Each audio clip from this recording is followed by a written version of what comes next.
Hi കൂട്ടുകാരെ, എൻ്റെ video കാണുന്ന എല്ലാ കൂട്ടുകാർക്കും സുഖമാണല്ലോ. ഈ മാങ്ങ കാണുമ്പോൾ തന്നെ വായിൽ കപ്പലോടും, അത്രയ്ക്ക് ടേസ്റ്റാണിത്. ഇത് 4 മാസമായ മാങ്ങയാണ് ഞാനിപ്പോൾ അച്ചാറിട്ട് വെച്ചിരിക്കുന്നത്. എങ്ങനെയാണെന്ന് നമുക്ക് നോക്കാം. മാങ്ങ അച്ചാർ ഇന്ന് നമുക്ക് തയ്യാറാക്കാം. ഞാനിത് ഈ ഒരു കലത്തിലാണ് മാങ്ങ ഉപ്പിലിട്ട് വച്ചിരുന്നത്. ഇത് നമുക്ക് തുറന്ന് നോക്കാം. ഞാനിത് ഉപ്പിലിട്ട് വെച്ചിട്ട് ഒരു 3 മാസത്തോളമായി. ഇടയ്ക്കിടയ്ക്ക് ഞാൻ തുറന്ന് ഇളക്കി കൊടുക്കാറുണ്ടായിരുന്നു.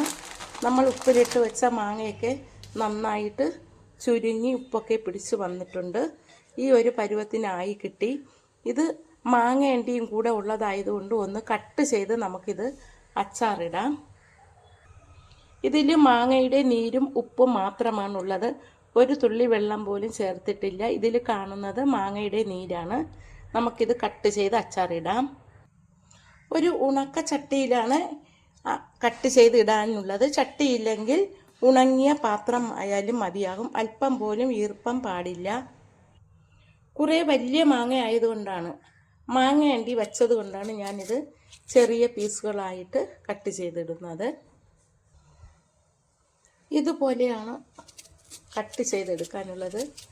മാങ്ങ അണ്ടിയൊക്കെ ഏതാണ്ട് ഇതേപോലെ ആയതുകൊണ്ടാണ് കട്ട് ചെയ്ത് ചെറിയ പീസുകളാക്കുന്നത്. ഇത് ഞാൻ ഇട്ട് വച്ചിട്ട് ഒരു 3 മാസത്തോളമായി. ആവശ്യാനുസരണം നമുക്ക് കുറേശ്ശെ എടുത്ത് അച്ചാറിടാൻ പറ്റും. ഒരു വലിയ കലത്തിൽ കൂടെ ഞാൻ ഇട്ട് വച്ചിട്ടുണ്ട്. ഇതിപ്പോൾ ഒരു കുഞ്ഞു കലമാണ്. ഇനി നമുക്ക് ഇതുപോലെ ഒന്ന് കട്ട് ചെയ്തെടുക്കാം. ഇതേപോലെ ഇട്ടാൽ മതിയാകും. മാങ്ങയെല്ലാം അരിഞ്ഞെടുത്തു. അതിൻ്റെ മാങ്ങയിൽ നിന്ന് ഊർന്നിറങ്ങിയ വെള്ളവും ഉപ്പുമാണിത്. ഇതാണ് നമുക്കതിൽ ചേർക്കാനുള്ളത്. ഇനി നമുക്കൊരു ചട്ടി ചൂടാകുമ്പോൾ അതിലേക്ക് 1.5 സ്പൂൺ ഉലുവ ഇട്ട് വറുത്തെടുക്കാം. 1.5 സ്പൂണാണ് എടുത്തത്. അതൊന്ന് നമുക്ക് വറുത്തെടുക്കാം.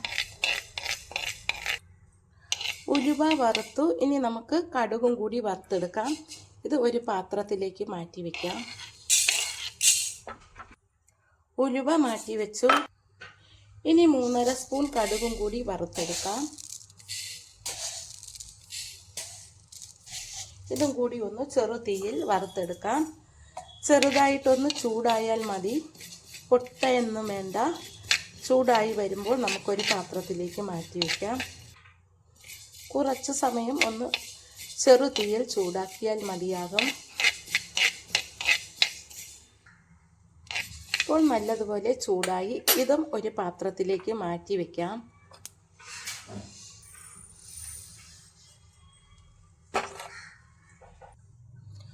ഇനി നമുക്ക് ഈ ചട്ടിയിലേക്ക് 2 ടേബിൾ സ്പൂൺ കാശ്മീരി മുളക് പൊടി ഇട്ട് കൊടുക്കാം.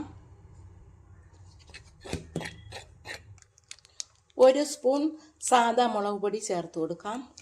എന്നിട്ട് ഇത് ചെറു തീയിൽ ചെറുതായിട്ടൊന്ന് ചൂടാക്കാം. 1/4 സ്പൂൺ മഞ്ഞൾപ്പൊടിയും കൂടി ചേർത്ത് കൊടുക്കാം. ഈ പൊടിയിലേക്ക് ഇനി 2 സ്പൂൺ കായപ്പൊടി ചേർക്കാം.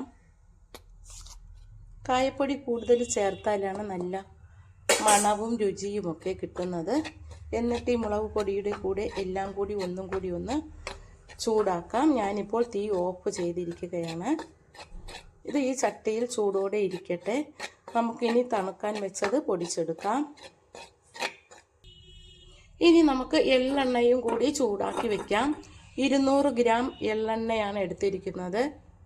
അത് തിളപ്പിക്കേണ്ട, ചൂടായാൽ മതിയാകും. എള്ളെണ്ണ ചൂടായി. നമുക്കിനി ഇത് തണുക്കാനായിട്ട് മാറ്റി വയ്ക്കാം. ഇത് അതിൽ ചേർക്കാനുള്ളതാണ്. ഇനി നമുക്ക് കടുകും ഉലുവയും ഒന്ന് പൊടിച്ചെടുക്കാം. ഉണങ്ങിയ മിക്സിയുടെ ജാറിലേക്കാണ് ഇട്ട് കൊടുക്കാനുള്ളത്. ഒരു തുള്ളി വെള്ളം പോലും പാടില്ല. ഇതുപോലെ ഒന്ന് പൊടിച്ചെടുത്താൽ മതിയാകും. തരി തരിയായിട്ട് കിടക്കണം. കടുകിൻ്റെ തൊലി വേണമെങ്കിൽ ഒന്ന് ഇതുപോലെ പാറ്റിയെടുത്തിട്ട് കളയാം. അപ്പോൾ കുറച്ചുകൂടി നല്ലതായിരിക്കും. തൊലി കളയാം. ഇതേപോലെ എടുത്ത് കളഞ്ഞാൽ മതിയാകും. തൊലി ഇതേപോലെ എടുത്ത് കളഞ്ഞാൽ മതി. ഇനി നമുക്കൊരു ചട്ടിയിലേക്ക്, ഇത് ഒരു ഉണക്ക ചട്ടിയാണ്, ഞാൻ കഴുകി വെയിലത്ത് വെച്ച് ഉണക്കിയതാണ്. അതിലേക്ക് അരിഞ്ഞു വെച്ചിരിക്കുന്ന മാങ്ങ ഇടാം. എന്നിട്ട് നമുക്ക് കൂട്ടുകളെല്ലാം ചേർക്കാം. മാങ്ങ എല്ലാം ഇട്ട് കൊടുത്തു. ഇനി നമുക്കതിലേക്ക് മുളക് പൊടി ചൂടാക്കി വെച്ചത് തണുത്തു, അത് അതിലേക്ക് ചേർത്ത് കൊടുക്കാം.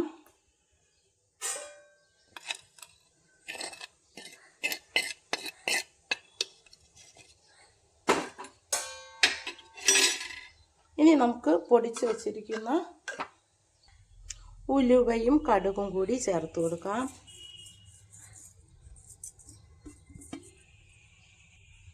കായപ്പൊടി ഞാൻ മുളക് പൊടിയുടെ കൂടെ ചൂടാക്കിയാണ് ചേർത്തത്. ഇനി നമുക്കിതിലേക്ക് അതിൻ്റെ മാങ്ങയുടെ നീര് കൂടി ചേർത്ത് കൊടുക്കാം, മാറ്റി വെച്ചത്.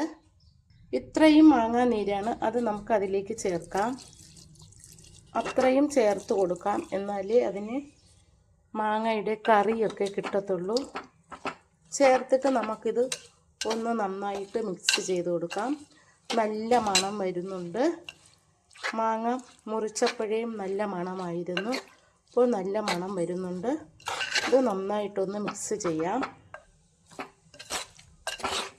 ഞാനിത് ചട്ടി ഒരു കലത്തിലാണ് മാങ്ങ ഇട്ട് വെച്ചിരുന്നത്. ഒരു 3 മാസത്തോളം ഞാൻ വെച്ചിരുന്നു. എന്നിട്ടാണ് ഞാനത് എടുത്തത്. ഇടയ്ക്കിടയ്ക്ക് ഞാനതെടുത്ത് ഇളക്കി വയ്ക്കുമായിരുന്നു. കുറച്ച് മാങ്ങാച്ചാറും കൂടി ചേർത്ത് കൊടുക്കാം.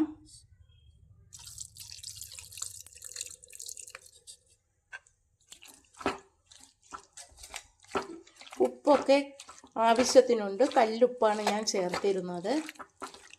നല്ല മാങ്ങ അച്ചാർ കിട്ടിയിട്ടുണ്ട്. കടുകും ഉലുവയുമൊക്കെ ചേർത്തത് കൊണ്ട് 2-3 ദിവസം കഴിഞ്ഞിട്ടാണ് ഇത് കഴിക്കാനുള്ളത്.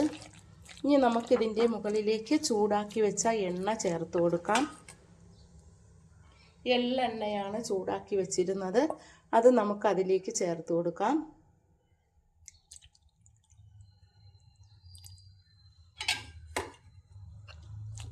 ഇത് നമുക്ക് ചില്ലു കുപ്പിയിൽ സൂക്ഷിച്ച് വെക്കാം.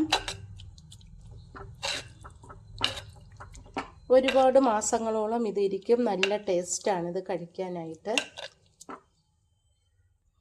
ഇതിൽ വിനാഗിരി ഒന്നും ചേർക്കേണ്ട ആവശ്യമില്ല. ഞാൻ തയ്യാറാക്കിയ ഈ മാങ്ങ അച്ചാർ ഇഷ്ടമായെങ്കിൽ ആദ്യമായി കാണുന്നവരെല്ലാം എൻ്റെ ചാനൽ ഒന്ന് സബ്സ്ക്രൈബ് ചെയ്യണം, എന്നെ സപ്പോർട്ട് ചെയ്യണം. Thank you.